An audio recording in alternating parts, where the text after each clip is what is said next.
Tiagri 2014, les anciens ministres de l'Agriculture se retrouvent, réfléchissent et échangent sur différentes stratégies à mettre en œuvre pour un Mali autosuffisant à l'horizon 2018. Plein feu ce soir sur une femme exceptionnelle. Elle est la seule femme pilote de l'avion cargo Hercule C-130 mise à la disposition de la MINUSMA par le Royaume du Danemark. Très visible et dynamique à la base militaire de Sénou, notre caméra s'est arrêtée sur elle. Voilà, mesdames et messieurs, bonsoir et bienvenue dans ce journal que nous ouvrons par ce télégramme de félicitations du président de la République, chef de l'État, à son Excellence Abdelaziz Bouteflika, président de la République algérienne démocratique et populaire.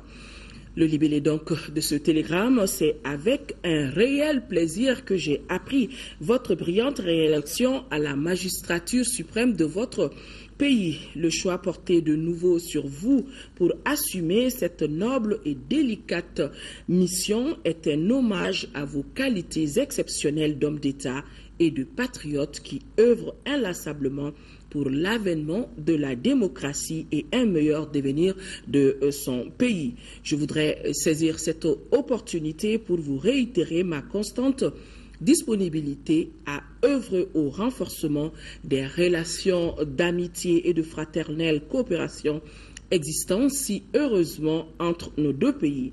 En vous souhaitant un plein succès dans l'accomplissement de vos fonctions, je formule des vœux sincères de santé et de bonheur pour votre excellence, de progrès et de prospérité croissante pour le peuple ami d'Algérie. Je vous prie d'agréer, Excellence, les assurances de ma très haute considération. Télégramme signé des mains du président de la République, Ibrahim Boubacar Keïta. Salon de l'agriculture de Bamako, nous en parlons encore ce soir. Un panel de haut niveau a regroupé ce matin les anciens ministres de l'agriculture. Ils ont discuté des stratégies à mettre en œuvre pour un Mali autosuffisant à l'horizon 2018. Et parmi ces stratégies, l'adoption rapide de la loi sur la politique foncière et d'un accompagnement conséquent au secteur de l'agriculture, nous dit Mohamed Diarra. Des sommitiers de l'agriculture ensemble pour un sursaut national, celui qui consiste à dégager les voies et moyens susceptibles d'atteindre la sécurité alimentaire au Mali à l'horizon 2018. Des anciens ministres en charge du domaine ont fait le diagnostic de la situation de 1960 à nos jours. Le constat qui se dégage est triste et l'heure des beaux discours est finie. Il faut passer aux actes dans une synergie d'action. Tout est possible d'ici 2018, mais tout dépend de dispositions pratiques qui vont être prises. Parce que c'est compliqué et c'est simple à la fois. Ça fait plus de 50 ans qu'on s'y prépare. Il y a eu beaucoup de chemin de fer. Il suffit tout simplement de se rassembler et d'y croire et de se donner la main. Difficile donc de comprendre que le Mali regorge d'innombrables potentiels pendant que le problème d'autosuffisance alimentaire se pose. Pendant 3 heures d'horloge, les participants ont fait étalage de leur expérience et de leur vision de la politique agricole du Mali. Certains pensent que pour des raisons liées à la démographie, le défi reste de taille. Si la population malienne était estimée à moins de 15 millions en 2009, elle sera de 20 millions en 2020. Ce qui posera fortement le problème d'espace pour des exploitations familiales qui constituent l'un des piliers de la nouvelle politique agricole du ministère du Développement rural. C'est pourquoi les intervenants demandent l'accélération de l'adoption de la politique foncière pour résoudre les problèmes relatifs à ce domaine. Il faut développer l'agriculture traditionnelle comme on l'a toujours fait, donc moderniser les exploitations traditionnelles, mais il faut aussi s'orienter vers l'agriculture commerciale et industrielle à grande échelle. Il s'agit aussi de faire la jonction entre la production et la commercialisation. En clair, le Mali doit pouvoir mieux gérer l'excédent céréalier, ce qui devra permettre au pays d'être autosuffisant et de devenir du coup exportateur. Notre ambition, ce n'est pas l'autosuffisance. Notre ambition est d'exporter notre viande, notre poisson, notre riz, notre maïs. La flamme ainsi allumée sera entretenue pour l'atteinte de l'objectif fixé, qui n'est autre que la sécurité alimentaire à l'horizon 2018. Je prends l'engagement qu'on va poursuivre ce débat-là. On va le poursuivre. Notamment, vous le savez, en 2014, l'Afrique entière célèbre la journée internationale de la culture familiale et de la sécurité alimentaire. Et cette année, en juillet 2014, il y aurait donc une conférence des chefs d'État et de gouvernement à Malabo pour évaluer les 10 ans de Maputo. La somme des expériences acquises au cours de ce panel de haut niveau devra servir de base pour exploiter au maximum le potentiel dont dispose le Mali, et cela pour booster l'économie. Vous aurez droit au spécial journal Siagri 2014 après ce journal, toujours avec la même ferveur de Nyanya Aliou Traoré. Le ministre de l'Assainissement, de l'Environnement et de l'Eau, toujours sur le terrain. Ce matin, il a visité le site d'orpaillage des dragues à Katibougou sur la route de Kangaba. Le ministre s'est également rendu à Kabala pour se faire une idée du site de la nouvelle station d'entretien d'eau dont les travaux vont démarré à fin 2014. Daouda Sidiki Diarra était de la visite. Katibougou est un village situé à 30 km environ de Bamako, dans la commune rurale du Mandé sur la route de Kangaba. Ici, l'exploitation de l'or dans le fleuve bat son plein. Mais cette exploitation de l'or par dragage du fleuve en amont du site de la station de traitement d'eau de Kabala est un réel danger pour les populations. La visite du ministre a permis de constater que les dragues utilisant le mercure font appel à des femmes pour laver le sable et trier l'or en paillettes. C'était pertinent de s'y rendre. Ce que nous avions dit déjà et nous avions pu percevoir aujourd'hui est édifiant.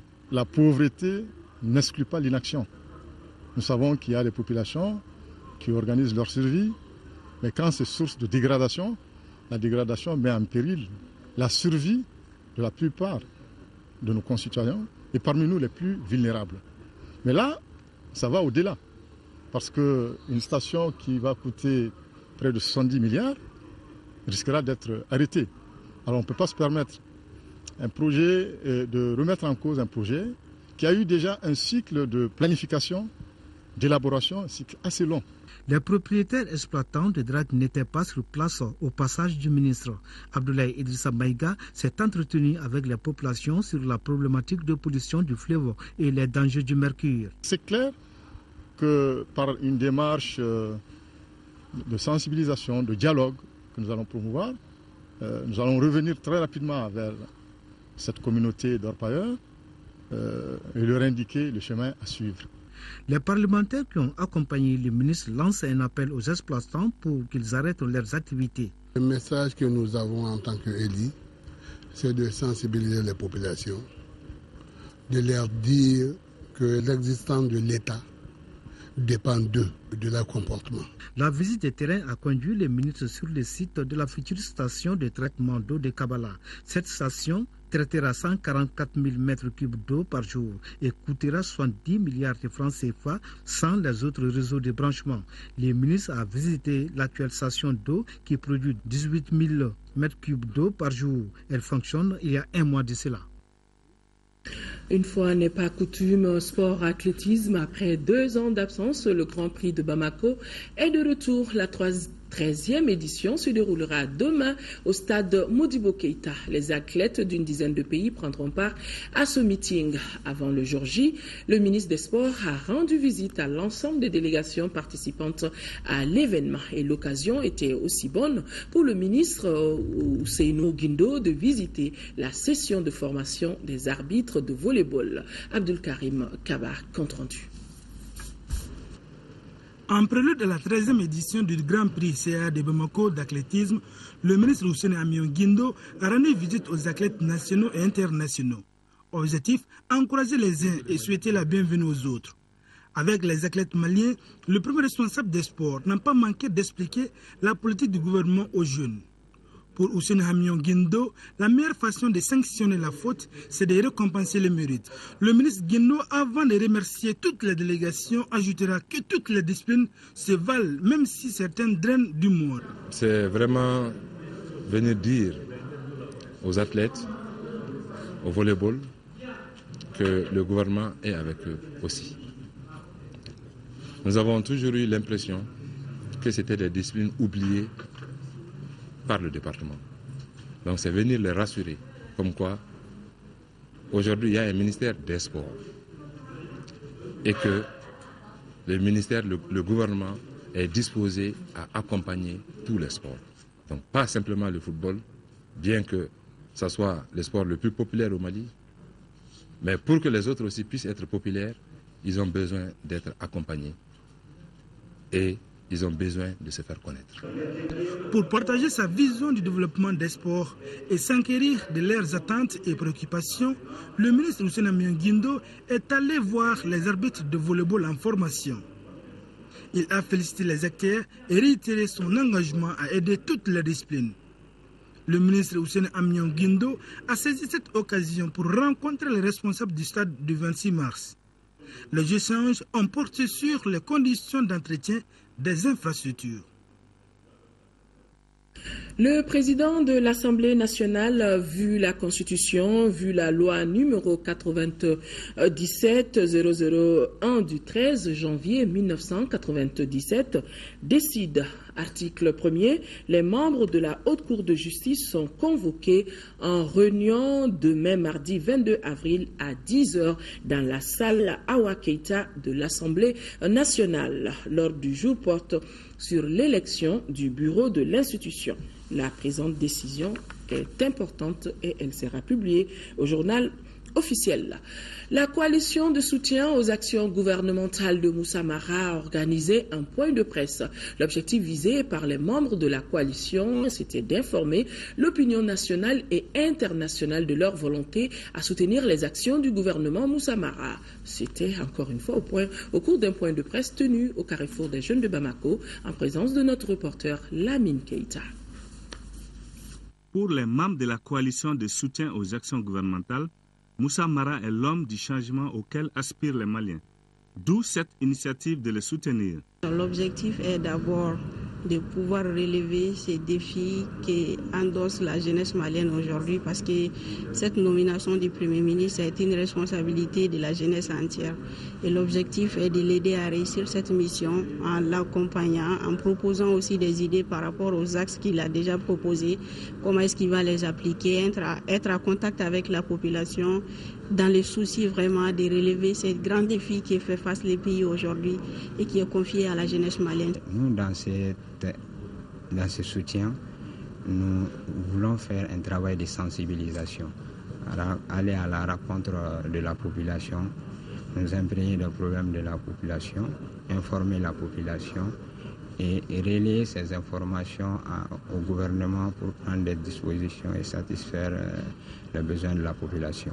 Dans une déclaration lue devant la presse, les membres de la coalition ont appelé la jeunesse malienne à l'unité nationale autour de l'essentiel, le Mali, la tolérance et la réconciliation. La coalition entend poursuivre ses activités à travers d'autres actions de sensibilisation. Tabital Poulakou, ou l'Association des Amis de la Culture Peul, a organisé un symposium le week-end dernier à la Maison de la Presse. Et ce symposium avait pour thème Transhumance au Bourgeon, les enjeux actuels de la transhumance et les défis de la crise. Cette initiative de la Commission d'art et culture de l'association est salutaire pour la réconciliation nationale. Ibrahima Tchokari. Ce symposium sur la transhumance au Bourgou entre en droite ligne des activités du Forum international de Tabital Poulakou International prévu à Mopti en décembre 2014. Un forum qui vise la valorisation et la promotion de la culture peul. Au Bourgou, depuis quelques années, il y a trop de problèmes autour de la transhumance. C'est un oiseau avec des ailes, c'est-à-dire la rive droite et la rive gauche, des zones exondées qui sont excessivement liées au Bourgou à l'intérieur. Parce que les animaux montent quand les eaux montent, ils redescendent au delta quand les eaux descendent. Donc c'est un mouvement cyclique qui est lié à l'écosystème. Cette activité initiée par Tabital Poulakou Mali, avec l'appui du département de la réconciliation nationale, a permis d'échanger et de partager les expériences. Une preuve qu'à côté des activités festives, l'association évolue vers des réflexions porteuses. Et c'est pourquoi nous avons aussi insisté sur le symposium pour faire comprendre que les gens du terroir ont des concepts qui sont différents que ceux-là qui sont utilisés dans l'administration. C'est pourquoi nous avons présenté ces concepts-là pour qu'ils soient pris en compte par l'administration dans le cadre de la réconciliation et le dialogue. Au cours des assises qui auront lieu à Mopti, Capital Poulakou organisera une prière collective pour la paix, la solidarité et le développement. Les membres de l'association mettront leur séjour à profit pour visiter les lieux historiques et touristiques. Les ressortissants du cercle de Yuwaru à Bamako ont organisé une rencontre d'échange. Il s'agissait de parler sur les préoccupations du cercle et le vivre ensemble après la crise qu'a connue notre pays. Ils ont également abordé des sujets relatifs au développement du cercle de Yuwaru. Moussa Fane, compte rendu. La paix, la réconciliation, la sécurité et le développement étaient au centre de cette rencontre des ressortissants du cercle de Yuwaru. Initiée par le député élu du cercle, Mme Diallo Aïssata Touré, la réunion visait à se pencher sur les difficultés du cercle et de faire des propositions. Elle devra permettre aux ressortissants de Yuwaru à Bamako de mettre en commun les efforts pour le développement de leur localité. Si on a des projets en commun, et notamment des projets de développement, si on sait que les intérêts sont liés, les gens vont forcément se mettre ensemble. Parce qu'en voulant détruire l'intérêt de l'autre, si tu te rends compte que ça rentre dans ton propre intérêt, je pense que tu vas arrêter. Donc c'est dans ce sens-là. Si on met les gens ensemble avec des projets communs, projets de développement, partage d'intérêts, je pense que c'est la meilleure manière de trouver un terrain d'entente et donc d'instaurer la paix. Au cours de la rencontre, les participants ont tous prôné la paix et la réconciliation dans les cercles. C'est la première fois que nous, les ressortissants du cercle, rencontrons pour voir concernant le développement du cercle. C'est très important pour nous, le développement du cercle. C'est ça qu'on attend. On ne peut pas parler de développement sans la paix. On ne peut pas parler de développement sans la réconciliation. Donc il faut qu'ils acceptent cela. Qu'ils acceptent que lorsqu'on est ensemble, on est fort, on peut faire beaucoup de choses, on peut réaliser beaucoup de choses. Et que les actions isolées ne portent pas beaucoup. Les jeunes du cercle ont invité les autorités locales à pérenniser ce genre de rencontres qui doit permettre de favoriser le brassage et la solidarité entre les ressortissants de Yuwaru.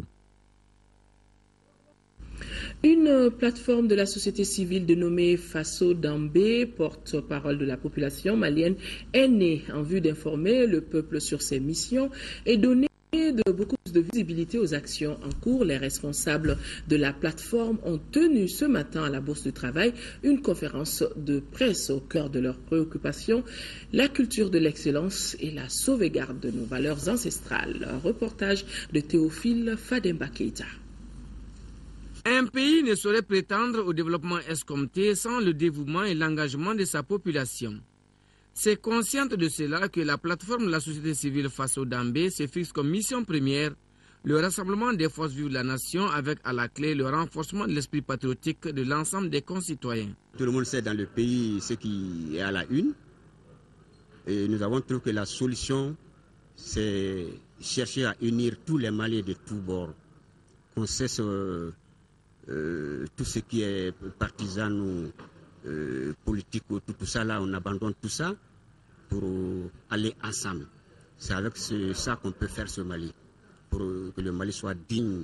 Pour Faso Dambé, seule la communication et l'information sont susceptibles d'expliquer à l'opinion nationale et internationale sa vision, ses réalisations, ses suggestions et recommandations aux gouvernants aussi bien qu'aux gouvernés.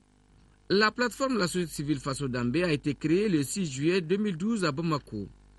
Implantée dans toutes les capitales régionales du pays, elle compte de nos jours près de 90 groupements et associations aux ambitions communes.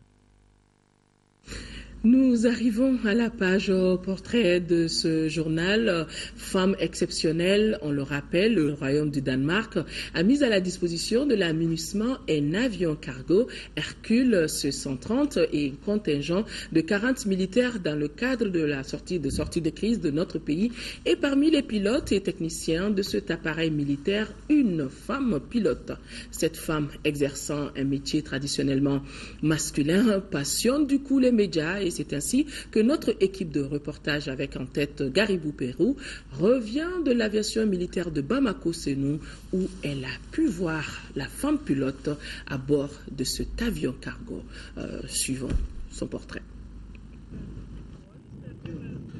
Une forme physique optimale, un esprit sans errance, cette femme de nationalité danoise s'appelle Christine Planche. Elle est née en 1982.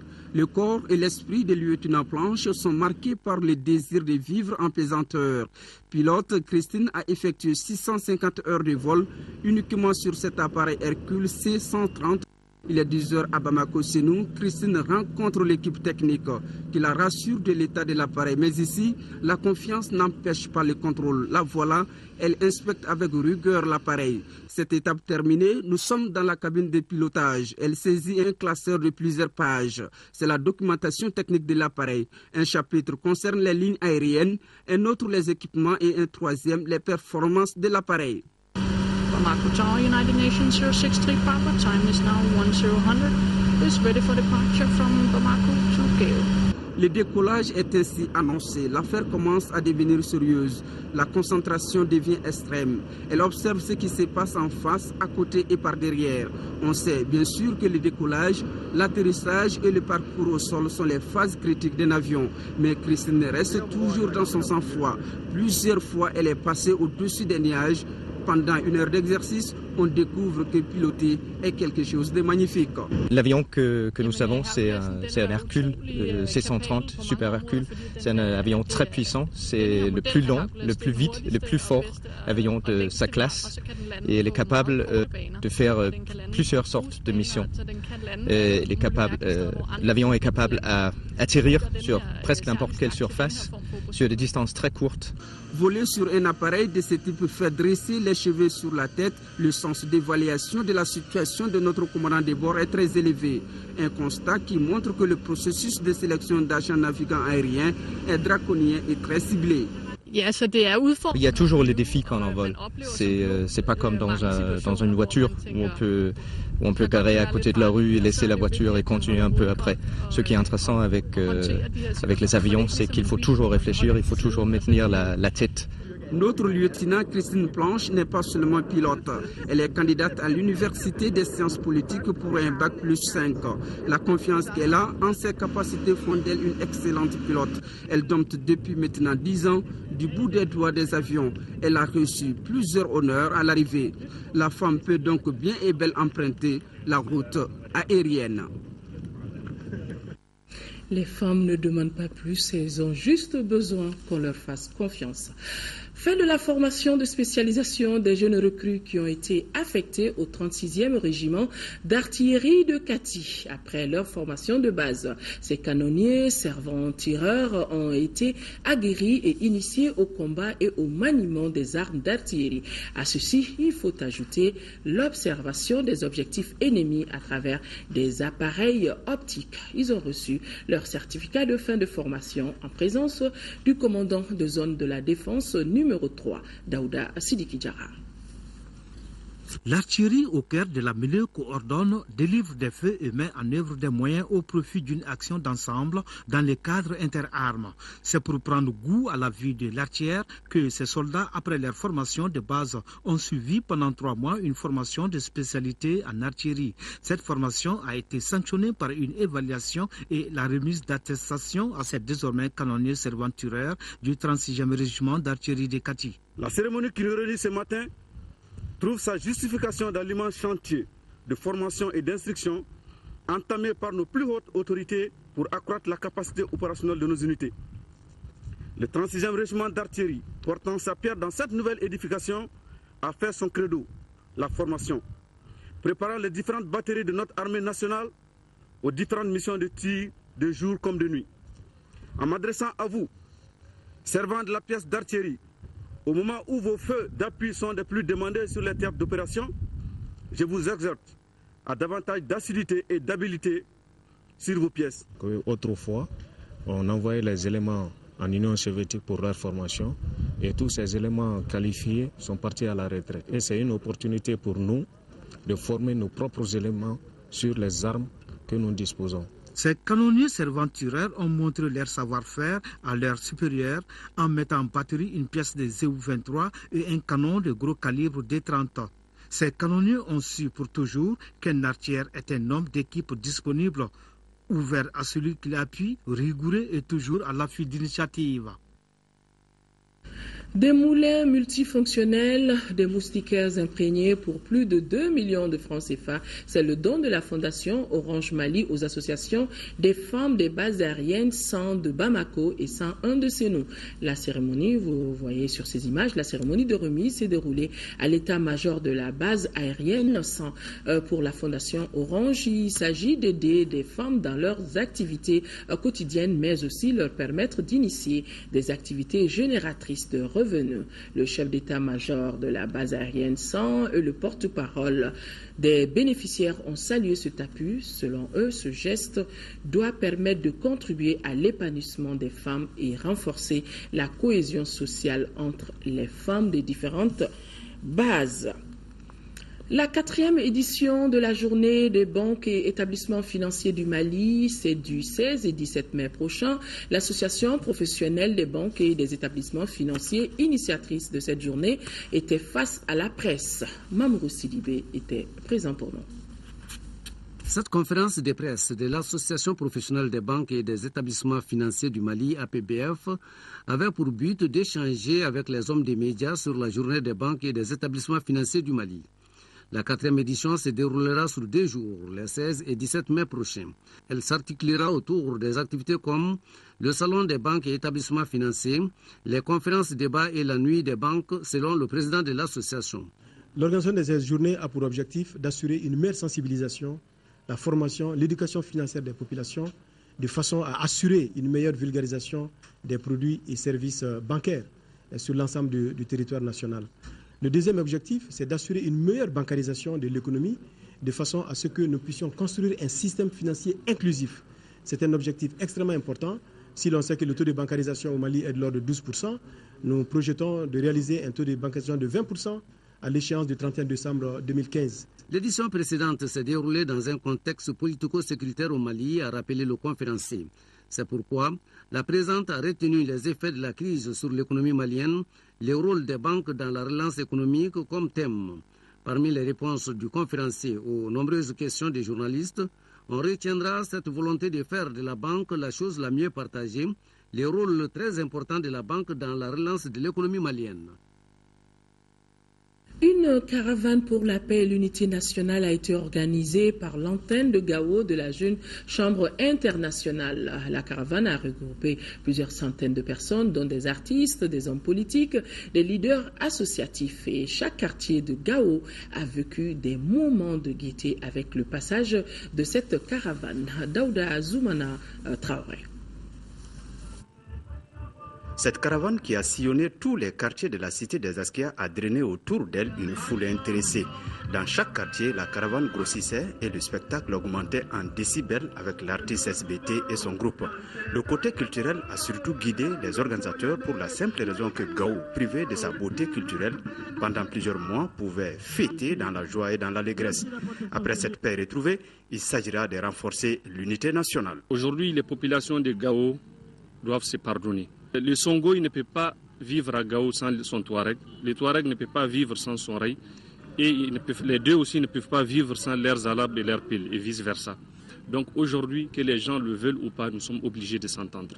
Les messages scandés par les caravaniers visaient des objectifs précis, à savoir sensibiliser les communautés à poser des actes en faveur de la paix, convaincre la population à croire au génie de l'unité nationale, favoriser la relance des activités culturelles dans la région de Gao. Parmi les quartiers sillonnés, on peut retenir Djidara, le marché du château, le marché de nuit et le 4e qui ont mobilisé un grand monde. Les autorités administratives et politiques de Gao ont toujours accordé une importance à la paix et à la cohésion sociale, d'où leur participation. La caravane de la paix et de l'unité nationale qui a pour objectif initier les gens. Les gens vont parler des questions de l'air, les gens vont apprendre à se pardonner. C'est vraiment aussi important que l'appui, l'accompagnement de l'État ne le fera pas défaut. La caravane pour la paix et l'unité nationale de la Jeune Chambre internationale a eu l'appui des Right to Play, des contingents rwandais et tchadiens, de la MINUSMA et de la Sotelma Malitel. 8 millions de francs CFA, c'est le coût total d'un important lot d'équipements agricoles, de kits scolaires et de machines à coudre pour les déplacés de la région de Tombouctou. Cette action humanitaire est l'œuvre du programme d'appui et d'accompagnement des déplacés de Mopti et son partenaire financier SOS Village d'enfants. Yeya Tandina que nous retrouvons depuis Tombouctou. Ils sont au total 605 déplacés retournés de la région de Tombouctou à bénéficier de l'assistance du programme d'appui et d'accompagnement des populations déplacées à Mopti, Paadoumo. Équipements agricoles, kits scolaires et machines à coudre sont entre autres équipements mis à leur disposition. Nous sommes dans l'exécution de la composante 4 de notre projet, qui est le relèvement des populations retournées pour les aider à se prendre en charge. C'est pour cela que nous avons maintenant pour la deuxième fois procédé à la remise d'équipements agricoles, d'artisanat, pour permettre aux personnes déplacées retournées de pouvoir produire par elles-mêmes et de se prendre en charge. Le Paadoumo me prend en charge depuis à Mopti jusqu'à Tombouctou. Il nous a donné du fait de matériel de cuisine, il nous a donné de machines, il nous a donné de l'argent. Vraiment, on le félicite. Bien aussi. Pour un coût total de 8 millions de francs CFA, financé par SOS Village d'enfants, ces actions visent à assurer un service complet aux déplacés des régions du Nord. Le projet vous aide ainsi à vous prendre en charge et à mener des activités génératrices de revenus. En faisant un bon usage, vous contribuerez à la relance de l'économie de la région de Tombouctou. La cérémonie de remise qui s'est déroulée à la Direction régionale du développement social et de l'économie solidaire prouve à suffisance le partenariat entre l'État et le programme d'appui et d'accompagnement des déplacés de Mopti. L'association Opération Enfants de Noël a remis des cadeaux aux élèves de la commune rurale de Sibi et du Mandé. Plus de 900 enfants des écoles publiques et des médersa ont bénéficié de ces cadeaux et ce don est composé, comme vous pouvez l'imaginer, d'articles de matériel didactique pour un coût total de plus de 20 millions de francs CFA. Inaba, reportage. Cette opération de don qui s'inscrit dans le cadre du partage et de l'amour entre les enfants des pays développés, USA, Canada et ceux du Mali, consiste à distribuer des cadeaux aux écoliers qui n'en reçoivent pas pendant les fêtes de Noël. Pour cette année 2014, c'est la commune rurale de Sibi et ses environs, à savoir les villages de Kinyero, Faragiro, Kaka, Krikou et Kodaba qui sont concernés par cette opération. L'éducation des enfants et aussi que les enfants puissent s'aimer les uns les autres et que chaque enfant rentre à la maison joyeux. À travers ce geste, l'opération Enfant Noël entend redonner le sourire aux enfants de Sibi et à ceux de la commune du Mandé. Le maire de la commune de Sibi, pour la 3e année consécutive, la mairie et l'opération Enfant Noël travaillent ensemble. La collaboration avec l'association Opération Enfant Noël se passe bien. Et donc à ce niveau-là, partout où nous avions passé, je pense que ça donne quand même un appui consistant que les enfants reçoivent. À telle enseigne qu'ils reçoivent des fournitures, ils reçoivent des petits matériels de sanitaires, ils reçoivent aussi beaucoup, c'est des cadeaux divers. À noter que depuis 2006, l'opération Enfant Noël distribue des cadeaux aux enfants du Mali à travers toutes les régions. Mot de religion, le deuxième congrès ordinaire du Haut Conseil islamique de Bamako se tient depuis samedi. Mahmoud Dicko a été réélu pour un nouveau mandat de 5 ans. La cérémonie de clôture qui vient de s'effectuer a été suivie par notre reporter Moïse Traoré qui a pu recueillir une interview du président Mahmoud Dicko. Nous vous proposons de suivre cette interview. La priorité, c'est d'abord consolider l'unité des musulmans et ensuite aller accompagner les autorités vers l'essentiel aujourd'hui pour notre pays qui est la réconciliation nationale et la consolidation de l'unité et la paix. Il ne peut pas ne pas y avoir un travail à faire à l'interne, c'est un travail quotidien qu'on doit faire tous les jours. Je pense que le fait qu'il y ait 2 candidats en soi dénote en réalité d'un certain dynamisme aujourd'hui du milieu associatif musulman. Je crois que en soi c'est une bonne chose que les choses aillent comme ça. C'est aussi une façon de cultiver l'esprit démocratique, même chez les religieux. Je crois que c'est une bonne chose. Le changement, c'est d'abord, il y a eu une grande ouverture pour que toutes les sensibilités puissent vraiment se retrouver au sein des organes du Haut Conseil islamique. Mais quel qu'il soit, on ne peut pas, un bureau, quelle que soit votre volonté, vous ne pouvez pas y mettre tout le monde. Mais il y a eu beaucoup d'efforts pour que, en tout cas, toutes les sensibilités soient là. Il y a aussi d'autres organes qu'on a créés, notamment le Conseil de sages. Le Conseil de sages, nous avons choisi les éléments, les références, les repères pour notre pays, et pour essayer vraiment de les mettre ensemble pour que ça soit une certaine garantie pour nous, communauté musulmane, mais pour l'ensemble du Mali. Mahmoud Dicko reste donc à la tête du Haut Conseil islamique et cela pour un nouveau mandat de 5 ans. Je vous le disais, la cérémonie de clôture vient d'intervenir et c'était en présence du ministre des Affaires religieuses et du culte. Notre reporter Moïse Traoré reviendra dans nos éditions de demain sur un reportage beaucoup plus complet. En 5e région, des chants religieux, prêches, lecture de Saint-Coran ont été les temps forts de la 2e édition de la Ziara de Cheikh Hamadoun Modibo Kane Diallo. Et cette Ziara a été organisée par son fils Noureni Hamadoun Kane Diallo et ses talibés. Mahamar Ibrahim Touré, que nous retrouvons depuis Mopti. 2e édition de la Ziara de Cheikh Hamadoun Modibo Kane Diallo. Elle a été organisée par son fils, Cheikh Noureni Amadou Diallo et ses talibés. Le 18 avril commémore l'anniversaire de l'inhumation de son père, décédé le 16 avril 2012 à Bamako. Feu Amadou Modibo Kane Diallo repose au domicile familial. Ses causeries étaient basées sur l'islam et jouaient les cassettes de son cheikh Alpha Bokari Gidado. C'est pourquoi la veillée a été marquée par les chants religieux, les prêches et la lecture du Coran. Ziara o ziara mobomen cheikhujo men neɗɗo mo kooliɗen diina mum kooliɗen neɗɗako muɗum aduna. La ziara, c'est une visite. Visiter d'abord les tombes des morts et visiter aussi même les vivants. Ce ziara même de Hamadou Modibo est le ziara même qu'on souhaite sans tam-tam, sans flûte. C'est le Coran qu'on a distribué. Aujourd'hui, chacun a reçu une seule feuille. On a lu le Coran. On a fait des bénédictions.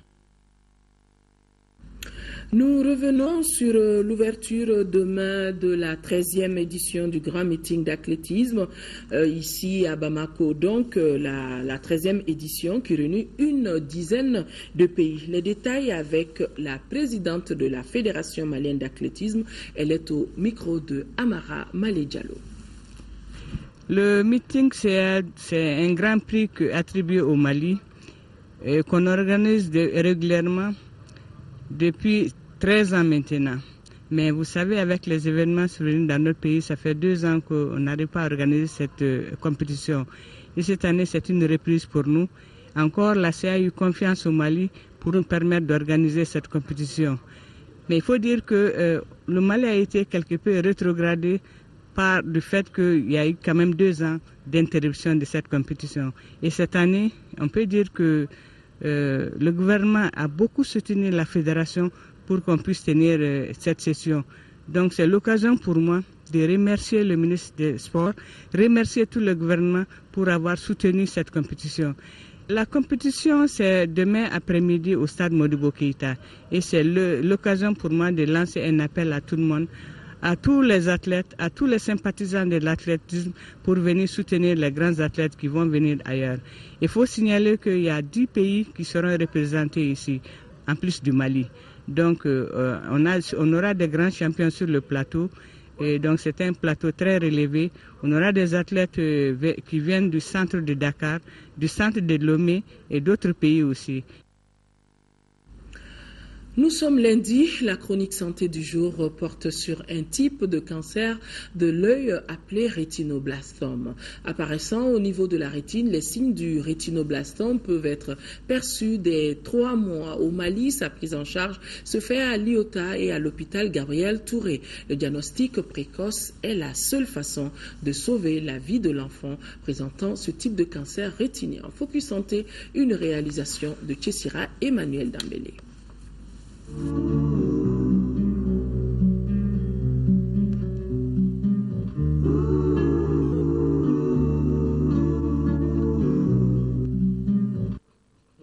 Une tache blanche dans la partie noire de l'œil de votre enfant et les nouvelles sont très mauvaises.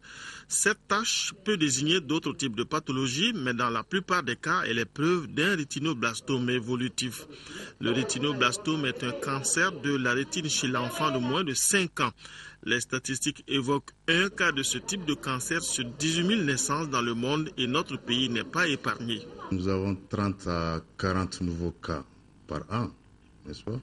Et surtout, c'est des formes très avancées de la maladie, ce qui n'est pas normal. Les signes de ce cancer rétinien sont perceptibles très tôt chez le nourrisson.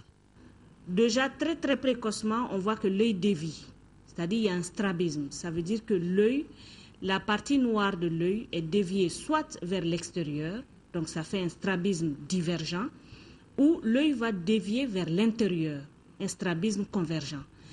Et dans ce cas, le strabisme peut être soit sur un œil, si la maladie pousse sur un seul œil, ou bien la déviation des yeux se voit au niveau des 2 yeux. Dans l'évolution, la tumeur va grossir sur la rétine. Et là, la particularité du rétinoblastome, c'est que ça donne une tache blanche dans la partie centrale de l'œil. C'est-à-dire le centre du noir, vous allez commencer à voir un reflet blanc. Au tout début, le reflet n'est pas permanent. Il y a certains parents qui vont le constater intermittemment, c'est-à-dire dans certaines positions de l'œil, ils peuvent voir le reflet, mais après ça disparaît. Et plus tard, le reflet devient permanent. Et l'enfant va avoir la tache blanche permanemment sur l'œil. Et si on ne fait toujours rien, comme c'est un cancer, donc ça évolue, eh bien, l'œil va commencer à grossir et à sortir de l'orbite. Et à la longue, l'œil va complètement être éjecté de l'orbite. Les causes du rétinoblastome ne sont pas très bien connues, mais on estime qu'il peut avoir une cause héréditaire, infectieuse ou spontanée. Au Mali, principalement 2 structures s'occupent de la prise en charge de ce type de cancer, l'unité d'oncologie pédiatrique de l'hôpital Gabriel Touré et l'Institut d'ophtalmologie tropicale d'Afrique, IOTA. Quand les malades viennent très tôt, c'est-à-dire quand l'œil louche, ou bien quand il y a juste la petite tache blanche sur l'œil, ça c'est des cas où on peut guérir. Quand l'enfant se présente précocement, ici actuellement à l'IOTA, on fait une énucléation, c'est-à-dire on enlève l'œil. Mais à des stades évolués, c'est-à-dire quand c'est l'exophthalmie majeure, la tumeur, elle va évoluer dans l'œil pendant un long moment. Mais à partir d'un certain temps, la tumeur ne reste plus dans l'œil. C'est comme tous les cancers, ils aiment aller dans d'autres organes. Et bien, ce cas aussi, la tumeur va se propager dans les organes environnants, c'est-à-dire l'orbite. Et finalement, passer le cap de l'orbite, la tumeur peut aller se localiser au niveau du cerveau. Très souvent, ils sont référés par l'IOTA, en fait. Les patients reçus au stade précoce, n'est-ce pas? Alors, nous faisons ce qu'on appelle les bilans d'extension. Après, nous adressons le patient à l'ophtalmologie pour l'énucléation, n'est-ce pas? On enlève l'œil, n'est-ce pas? Après, on envoie l'œil à l'histologie, à l'anatomopathologie. En fonction de ça, n'est-ce pas, nous déterminons quel type de traitement, de chimiothérapie l'enfant doit recevoir en post-opératoire. Dans cette prise en charge, le service d'anatomopathologie a son rôle à jouer, de même que le service d'imagerie médicale, précisément avec le scanner. C'est à travers ce scanner qu'on s'est fait une idée du volume de la tumeur et de l'extension de la tumeur. C'est dans ces cas que l'imagerie intervient pour apprécier le volume tumoral au début du traitement. Et en cours du traitement, on fait aussi un autre scanner pour apprécier la régression tumorale. Le diagnostic précoce est très important pour une prise en charge correcte du rétinoblastome. Mais au Mali, la majeure partie des patients arrivent à l'IOTA avec leur rétinoblastome à un stade où l'œil est déjà projeté en dehors de l'orbite. Mais l'organisation de la prise en charge évolue positivement. Un projet de l'Alliance mondiale contre le cancer et de ses partenaires maliens est en cours d'exécution. Il vise à faciliter le diagnostic et la prise en charge de la maladie, ce qui passera forcément par une sensibilisation des praticiens et des populations.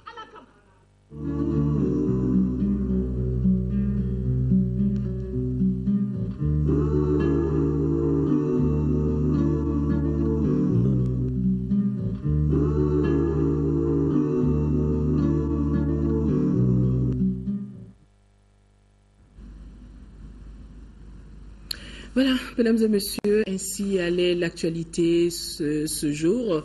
Fini donc ce journal, fini le long week-end. Le travail reprendra son cours normal. Demain, 10h, 13h, Kadiatou Kone, 18h, 20h, Amadou Sangaré. Et juste après moi, vous aurez droit au spécial journal Siagri 2014 avec Nyanya Aliou Traoré. Excellente nuit à tous et bon début de semaine de travail.